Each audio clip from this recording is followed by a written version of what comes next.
Hello and welcome to A Teacher's History of the United States. Thanks so much for joining me today. Did you know that the holiday Memorial Day began, at least in its infancy, following the Battle of Gettysburg during the Civil War? And that originally Memorial Day was set for May 30th, but that date was eventually changed to the last Monday in May in order to ensure a 3-day weekend. And that when they changed it, many veterans, including the VFW, felt that this change took away from the solemnity of the holiday itself.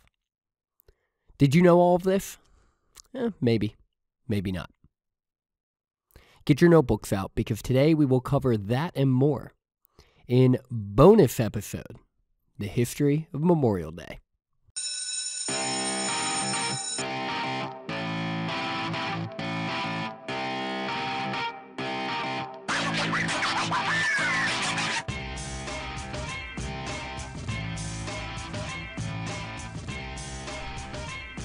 Hello and welcome into class. I hope everyone is enjoying their Memorial Day weekend. With baby number 2 coming up here in a couple weeks, my family and I are hunkered down in our home in Baltimore preparing, and I figured this was a perfect opportunity for me to provide a quick bonus episode on the history of Memorial Day. And this way, if you're here in the Maryland area, having a crab feast, or down south, eating your crawfish, or everywhere else, barbecuing and hanging out, you can maybe drop some knowledge bombs on people about how much you know about the Memorial Day holiday. And you don't have to give me any credit. You can take all the credit for it. No problem. So, Memorial Day, as many of you know, is a federal holiday. It honors the brave Americans who have died in war, and primarily those who have died. Because we also have Veterans Day, and that celebrates the veterans who both deceased and living. And so Memorial Day is primarily to honor those who have died in war, and I'll touch on that more a bit later towards the end of this episode.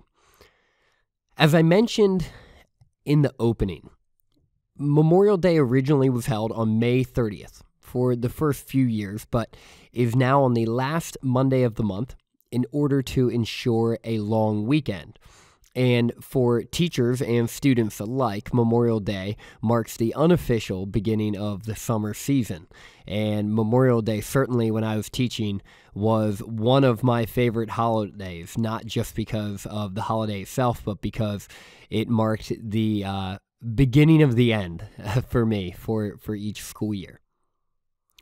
So when we look at the history of Memorial Day, as you know, honors soldiers who have died in battle, and honoring soldiers who have died in battle has been pretty traditional here in the United States.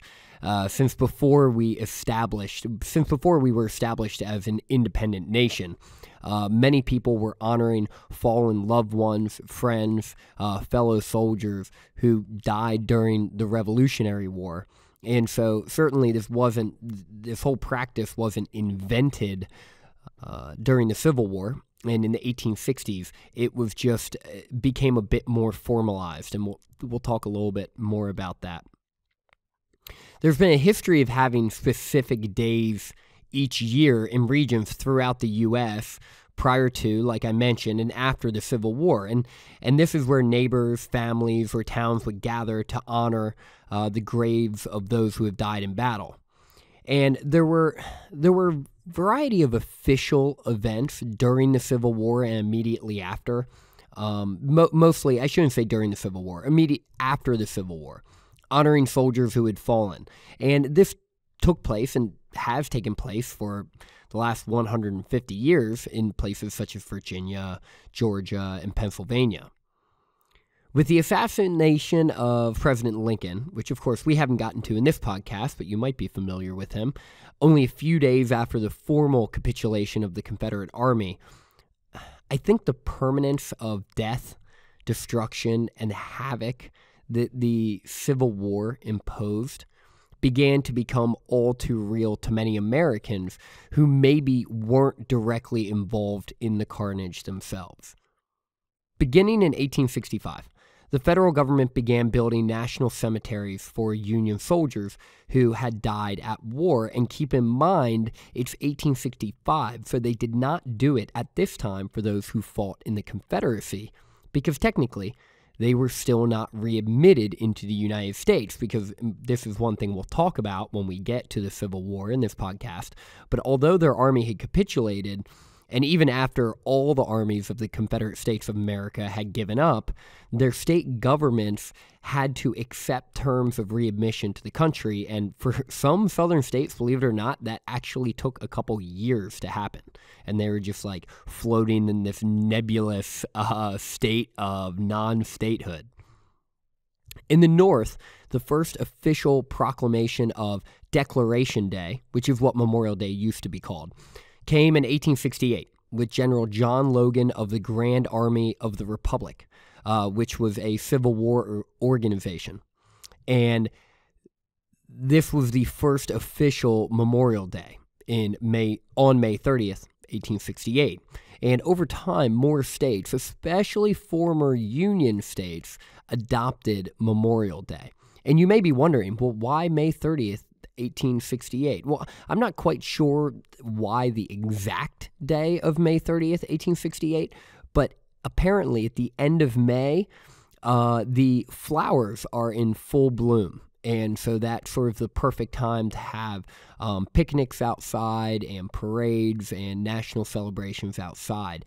Because, of course, seeing as the soldiers, these fallen soldiers were buried in cemeteries, everything takes place outside on Memorial Day if possible. As I mentioned a few moments ago, some of the earliest examples we have of people honoring the fallen in the Civil War began in southern Confederate states like Georgia and Virginia. The Ladies' Memorial Association and the United Daughters of the Confederacy began to organize annual observances for the dead, and these southern states eventually began to celebrate Memorial Day with the rest of the states in the United States, some of them a little begrudgingly. In the South, though, the tone was, and in some places still is, a bit different. In some areas, the word Confederate was inserted to make the holiday a Confederate Memorial Day. Over time, especially by the turn of the 20th century and preceding the rise of renewed allegiance to the Confederate fallen, the holiday was used not only as a day to honor those that died in war, but also, on a bigger picture, honor the memory, the mission, and the ideals of the Confederate States of America. By the turn of the 20th century, there was a variety of decoration days throughout the United States, and these decoration days were basically formal and informal celebrations of those that died in war, right? They're what precede Memorial Day. And over time, the day slowly changed from being referred to as Decoration Day to Memorial Day, with it becoming official in 1968. On May 26, 1968, Lyndon Baines Johnson, President Johnson, issued a presidential proclamation in Waterloo, New York, to make the holiday official. Now, the reason that the White House issued it in Waterloo, New York, because you might be wondering, why the heck did they issue it there? And that would be a reasonable question, if that's what you were wanting to ask. The reason they did it was because it was determined, at least back in 1968, it was determined that the first official observance of the holiday had been in Waterloo 100 years earlier. But, of course, like so many other things that are seemingly not particularly important, that is disputed, and no one's really sure. There are a lot of disputed informal establishments of the holiday, with multiple cities and towns claiming to be the first or the trailblazer for the tradition. And look, it really doesn't matter. I mean, let's be serious. There have been people mourning the death of friends and family members in warfare for thousands of years. I'm glad that the U.S. has formalized this tradition, and I think it should be formalized, but I don't think any town in the U.S. should be able to claim a genuine founding of the tradition of honoring fallen soldiers. I mean, let's get over ourselves a bit. It is likely a lot of wasted energy, emotion, and attention to consider it any further than really saying, who knows who was first, and who really cares who was first. As I mentioned earlier, the holiday originally was on May 30th, and it was officially moved to this 3-day weekend Monday.